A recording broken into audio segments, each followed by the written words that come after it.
Yahudi yang tersohor, namanya Ka'ab bin Ashraf. Ka'ab bin Ashraf, kalau tuan-tuan biasa ziarah ke Madinah, boleh minta pemandu taksi pergi bawa ke kota Ka'ab bin Ashraf. Manakah anu kena setinggan, bukan double story pun bukan, tuan-tuan dekat kota tuan-tuan. Mana Yahudi yang tersohor, yang ada pengaruh, yang ada harta benda, tuan-tuan sekalian.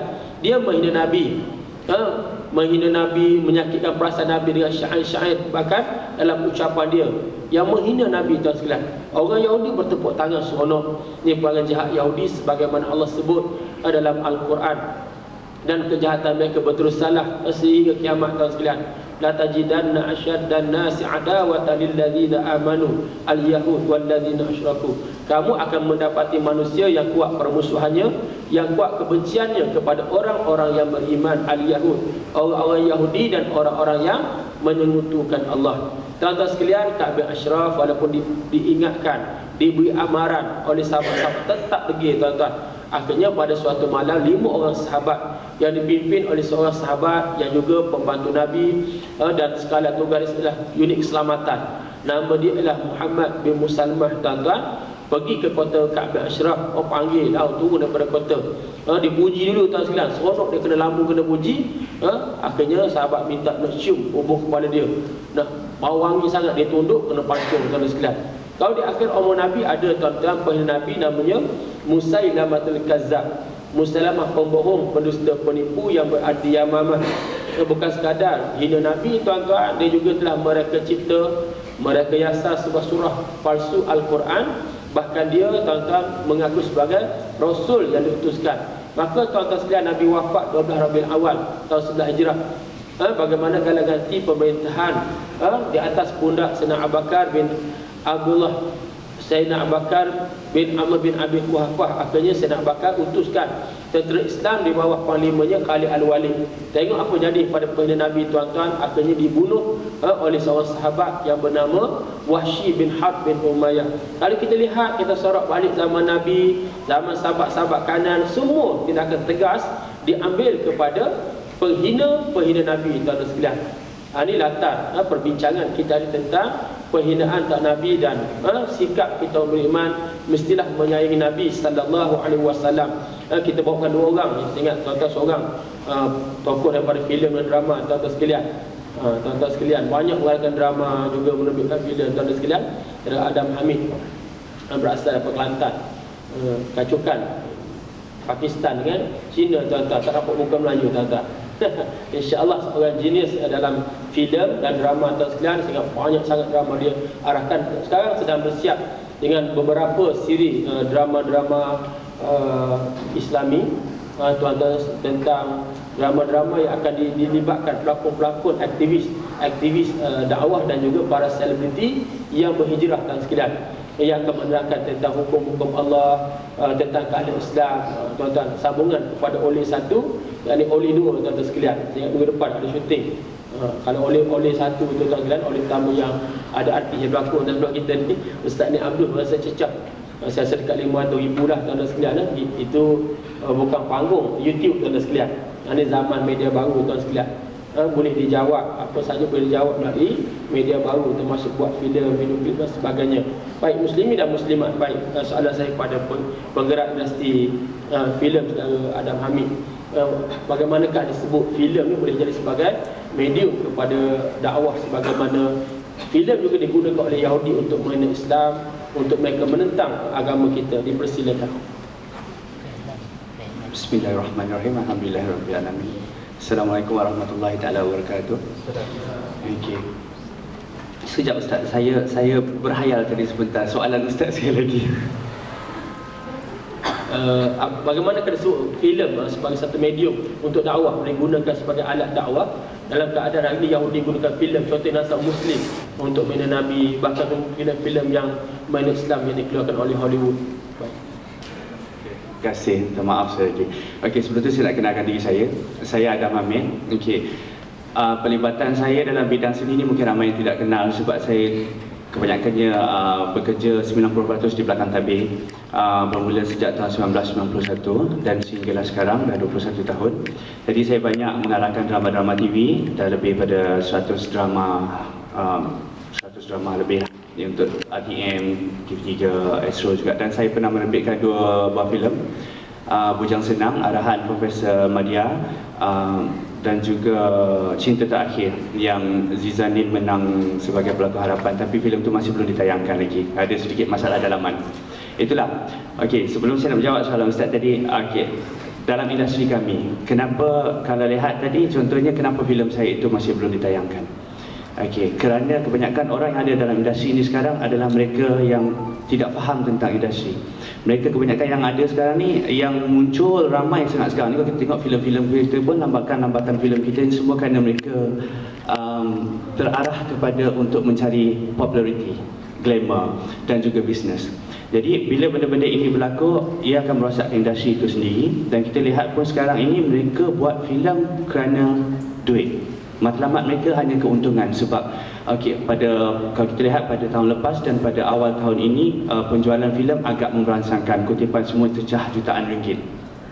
Jadi semua orang sekarang ni berlumba-lumba nak buat filem, sehingga kualiti filem itu tidak ada, dan mereka sanggup buat apa saja kerana duit dan sampai mengabaikan syariat Allah. Jadi kalau kita lihat sekarang ni, kenapa benda ini berlaku? Bagi saya, terutama orang dalam industri di Malaysia terutamanya, kerana kita kebanyakan majoriti kita bila Melayu adalah Islam, semua Islam. Jadi dekat situ orang-orang dalam industri kami sendiri tidak faham sebenarnya tentang Islam.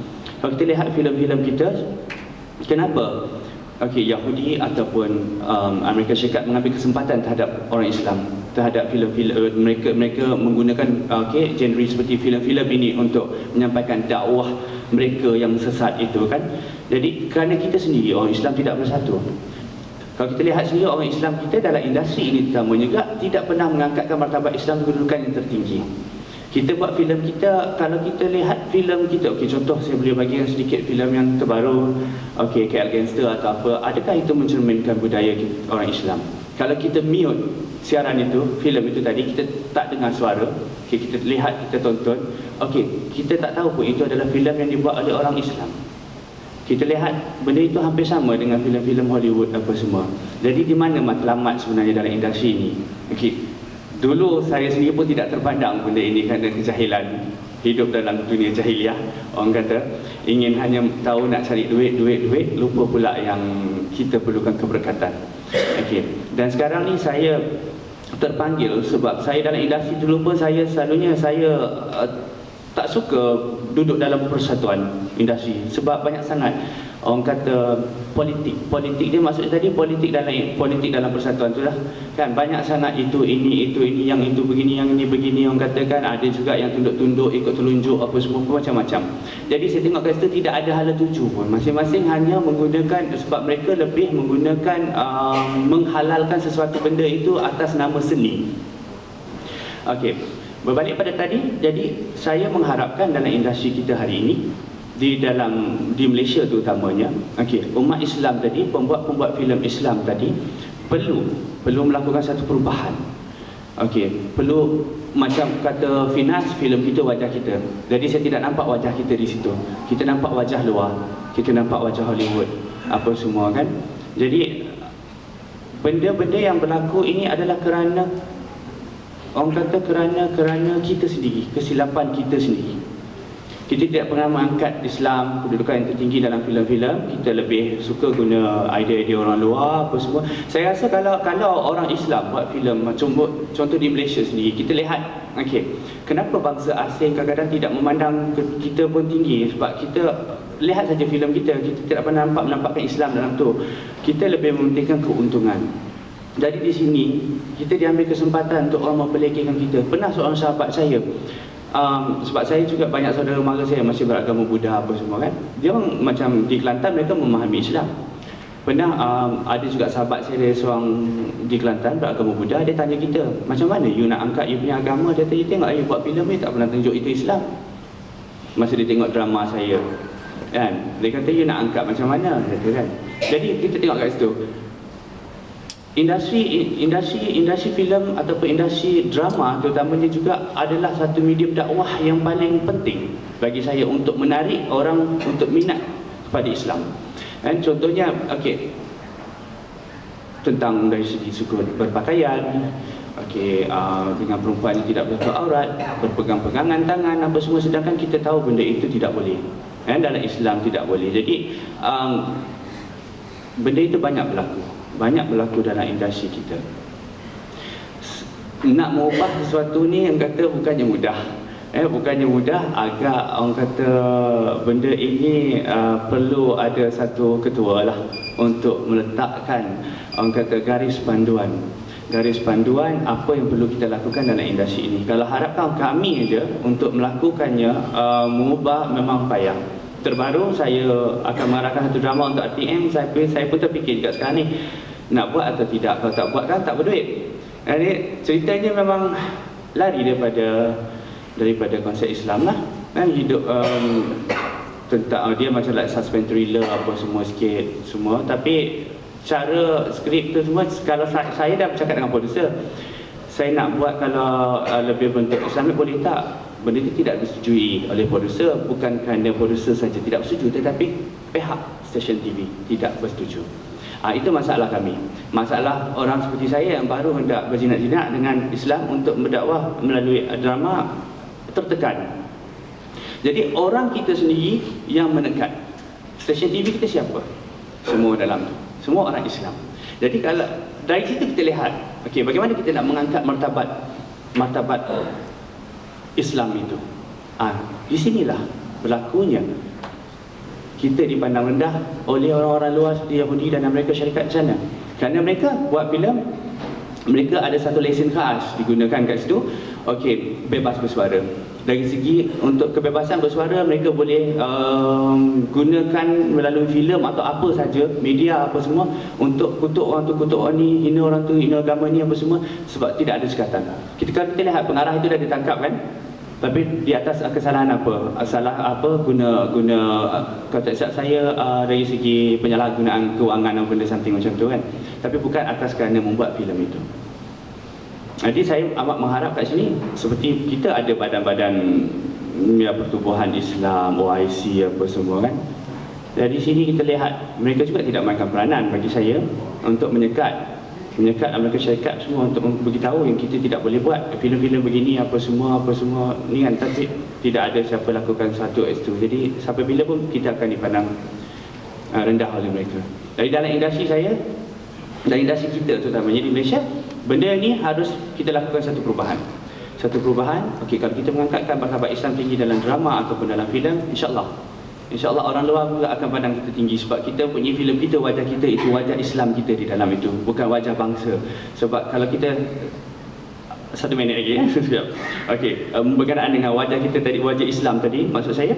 Okey, bila kita melihat kalau kita buat filem berjadikan bangsa, orang hanya akan pandang bangsa, sebab orang akan lihat sebab kalau kita lihat wajah kita di Indonesia, di Filipina hampir sama semua orang. Jadi orang tidak tahu itu filem Malaysia, Indonesia atau Filipina. Jadi kalau kita mengangkatkan wajah Islam di dalam itu, jadi orang akan beza, okey, ini adalah filem Islam, bukan filem Melayu atau bukan filem Indonesia atau bukan filem Filipina. Itu yang perlu kita lakukan sekarang ni untuk perubahan di situ, supaya orang akan tahu, okey, orang Islam juga boleh buat filem dengan cara mereka sendiri.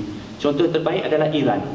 Kita lihat Iran boleh masuk Academy Awards, okey, Golden Award apa semua sana. Filem kita pernah sampai ke sana? Tak pernah. Tapi filem Iran adalah wajah Iran. Orang tak nampak perbezaan lain. Bila kita tengok aja kita dah tahu dah, oh ini Iran. Pemakaian wanita-wanita dia kat situ kan, cara bertudung dia yang apa, orang akan nampak itu adalah filem Iran. Jadi sekarang ni kita akan lakukan satu perubahan bila orang nampak ini adalah filem Malaysia yang berbeza daripada sekarang.